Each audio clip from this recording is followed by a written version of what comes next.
অহাকালি দিনটো আমাৰ বাবে আৰু এটা প্ৰাপ্তিৰ দিন। আজিৰ পৰা কেইমাহমান আগতে আমি এটা আঁচনি আৰম্ভ কৰিছিলোঁ, মহিলা উদ্যমিতা আঁচনি।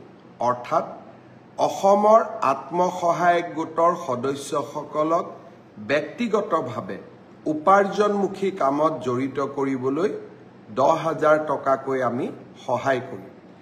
এই 10,000 টকাৰ সদব্যৱহাৰ হ'লে ভৱিষ্যতে আমি 25,000 টকা আৰু 25,000 টকাও উৎপাদনমূলক কামত ব্যয় কৰিলে ভৱিষ্যতলৈ বেংকৰ সৈতে 50,000 টকা।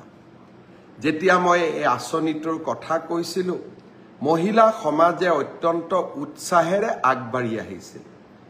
আঁচনিটো ৰূপায়ণৰ নীতি নিয়ম পালন কৰোঁতে কিছু সময় লাগিলে। কংগ্ৰেছে উলিয়াই দিলে যে মুখ্যমন্ত্ৰী এনেই কৈছে, মহিলাসকলক ঠগালে, মহিলাসকলক পইচা কেতিয়াও নিদিয়ে। অহাকালি বিহালীত এই আঁচনিটোৰ আমি শুভ উদ্বোধন কৰিম। বিহালীত 23,000 মহিলাই এই আঁচনিটোৰ প্ৰথম পৰ্যায়ৰ 10,000কৈ টকা লাভ কৰিব। এই আঁচনিটোৰ জৰিয়তে অসমৰ আমি 27 লাখ মহিলাক 10,000 টকাকৈ প্ৰদান কৰিম, 2,700 কোটি টকা। আৰু নগৰ অঞ্চলতো 3 লাখ মহিলাক এই আঁচনি আমি প্ৰদান কৰিম, তাতো আমাৰ প্ৰায় 300 কোটি টকা।